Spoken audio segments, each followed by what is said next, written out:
In 2018, the National Gallery London made a very important purchase and was going to go out of its way to make a big deal out of it. Art critic Jonathan Jones would go on to describe it as one of the most important purchases the gallery has ever made. And it really wasn't hard to see why. The National Gallery was not well known for being like super diverse, and having such a cool piece from such a big name was a pivotal step in the right direction for the gallery. Only 20 of the 2,300 works in the National Gallery were made by women. And this latest purchase was a behemoth to make number 20 freaking 1. The first time the gallery had bought a painting made by a woman since like 1991. The National Gallery would drop $4.5 million for this self-portrait by Artemisia Gentileschi, Baroque painter, certified badass, and feminist icon. If you don't know about Artemisia, you gotta finish this whole ass video, because I'm about to blow your mind. To understand the gravitas of Artemisia's work, you do need to know her history. Warning, today's video includes mentions of sexual assault and torture. Please feel free to skip if this is not for you, and we will see you in the next one. Artemisia Gentileschi was born July 8th, 1593 in the Papal State, Rome. Daughter of devout Caravaggio follower Orazio Gentileschi, Artemisia was taught everything that she knows from her father and then some. At the age of either 17 or 18, sources differ, she would be very unfortunately sexually assaulted by one of her father's contemporaries, landscape painter Agostino Tassi. Sexual assault was unfortunately not considered a crime in the 16th century Italy, and in order to try to turn this ship around, Artemisia and Tassi would end up having a year-long affair where Tassi would promise to marry her and then back out of his promise. Because Tassi would back out of his marriage promise, Orazio Gentileschi would take this man to court. Artemisia would go on to testify in her court hearing that she physically pushed this man away, that she tried to stab him with a knife, that she scratched his face and fought him back the entire time. It's pretty brutal, if I'm being honest with you. The story picks up later, but like the first part's real sad, I'm sorry. Because it's always up to the prosecutor to prove that the defendant did something, Artemisia was not only forced to retell her story in court, she was then tortured in front of everybody to prove that she was telling the truth. Artemisia would have her hands trapped in a device called Sibylle?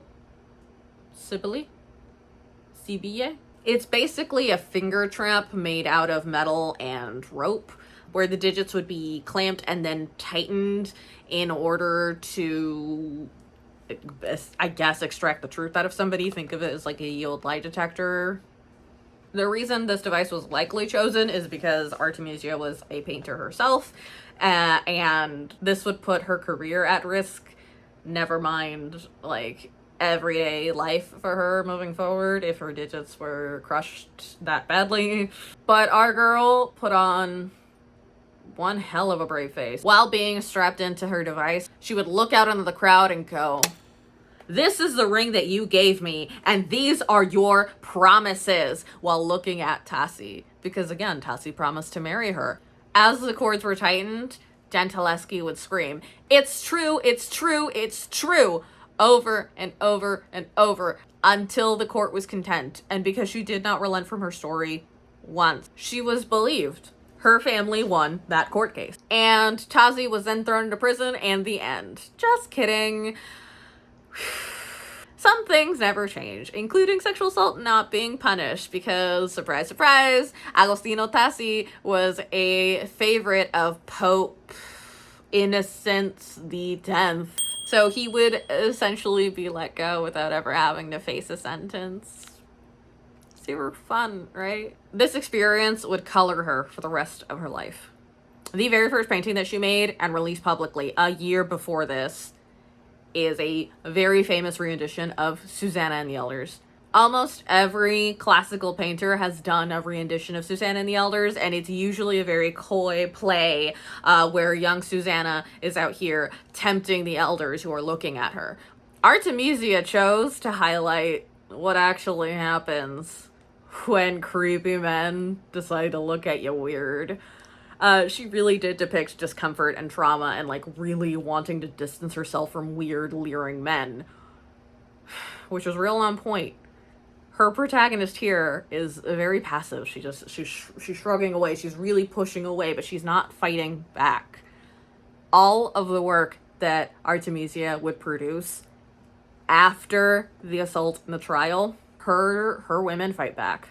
If you learned anything at all from this, it's that you do not cross and you do not underestimate Artemisia Gentileschi. Artemisia would regularly correspond with contracts and patrons, including Sicilian collector Antonio Ruffo. It was in these letters from Naples that Artemisia had her boldest statements, which included pressuring her point of payment with collector Ruffo about a very ambitious project containing 8 figures, 2 dogs, a landscape, and a water. When Ruffo raised concerns about the validity and skill set of female artists, Artemisia would acknowledge the perceptions at the time, saying a woman's name raises doubts until her work is seen, but that her works will speak for themselves. And she very famously proclaimed to this same patron just a few months later, "I will show your illustrious lordship what a woman can do." Take that quote, slap it on a tote bag. The girlies will eat this up. In her lifetime, Artemisia would become a revered and wealthy painter who raised 2 daughters who would become painters of their own. She would run her own studio. She would sign her own documents. She was essentially allowed to run her own business, which is not common at the time. She really did run that game until she was posthumously removed from the history books, only to be rediscovered in the early, I think, 19th century, and be largely considered as unimportant because it was a whole bunch of dudes, only to be rediscovered by feminist scholars who have gone out of their way to really try to highlight just how important she was. Because, holy shit, what a woman. Her rendition of Judith slaying Holofernes, you've likely seen all over the internet at this point. Jael and Sisera, same vibe. Judith and her maidservant when preparing to kill Holofernes. Her depiction of Mary Magdalene. Her depiction of Lucretia. Her very realistic depiction of Madonna and Child. Her work very much illustrates what it's really like to be a mom and to hold a baby, you know, instead of like the awkward, like, human adult baby things that you see Renaissance artists doing because they're very obviously men. Nah. She knows what it's like to hold a baby. She knows what it's like to want to ruin someone's life because of how they've hurt you. Woman's rage, man. Artemisia chose to make work grounded within the realities of being a woman. Not the idea of a woman, not the muse, not somebody's mom exclusively or somebody's lover exclusively, not this like perfect, polished version of femininity. She really grounded herself in being a person that happens to be a woman. And she knew that what she was doing was unique. And you can see it in her self-portraits. The 2 pieces that we're actually analyzing today are Self-Portrait as the Allegory of Painting and Self-Portrait as Saint Catherine of Alexandria. First and foremost, let's look at Saint Catherine. This was painted around 1615, so it's not too long after her sexual assault trial. She depicts herself as a defiant Saint Catherine grounding herself fully in realism with color depiction and with facial expressions and with lighting. She depicts herself with so much strength. The wheel that she's holding right there, that's a torture wheel. Saint Catherine of Alexandria, according to tradition, is a Catholic martyr. She was noted as a princess and a scholar who converted to Christianity around age 14. As the daughter of the governor of Alexandria, she would be noted for standing up against Governor Maxentius. The emperor summons 50 of his best pagan philosophers to debate her, and Catherine wins those debates with several of her adversaries converting to Christianity. After Emperor Maxentius realizes that he's not able to subdue Princess Catherine through torture, he tries to get her to marry him, and she refuses, saying that she was a bride of the Lord. She was then sentenced to death by being hung on a breaking wheel, but at her touch, the wheel was said to break apart. After the breaking wheel fails, Maxentius orders for her to get beheaded, and she calls the executioner herself, who then decapitates her, and instead of blood, it's reported that a milky substance leaked out of her head. All of this is part of, like, the Christian mythos in particular. That is the story of Saint Catherine, and it is very hard to not see the parallels. She looks onto the crowd and, like, almost quietly demanding them to question her again. She was not broken by her torture. The system that tortured her was broken. That is how she sees herself. Now, the allegory of painting portrait was created around 1639. Yeah, around 1639. Artemisia then paints herself, many years removed from her trial, in a much softer light, though none of the energy, none of that strength, that passion, that vigor, none of that has gone away. But what we do see is Artemisia not being afraid to not face the viewer at this point. She's no longer being depicted in more muted tones. It feels like she's really celebrating herself and trying to highlight herself in this one, just with the jeweled green tones that she's wearing. And she stands in the middle of her painting, looking just like really animated and strong. Like she's really going at the paint with her canvas and her brush. She takes up the entirety of this canvas. We do not see what she is painting, but that does not matter. The allegories were commonly used in Italy at the time, and they were always like depictions of beautiful women that like represented something. And the allegory of painting specifically would have a gag in her mouth to depict that she would not be speaking, but she would be showing you things. Artemisia goes out of her way to make sure that the gag is not on her because she speaks through her art.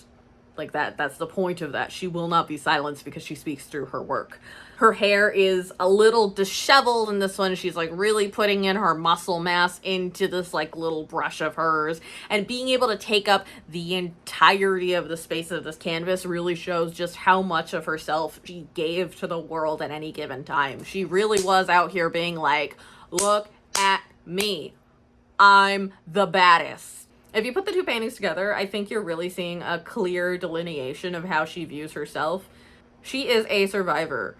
You will never, ever take her down, and you never, ever, ever want to underestimate her.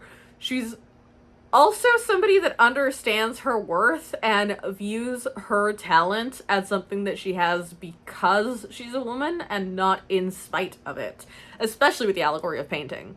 Really, the allegory of painting, I think, is like almost like wrestling style promos. Like she's out here being a mix of like Ric Flair and Bull Nakano.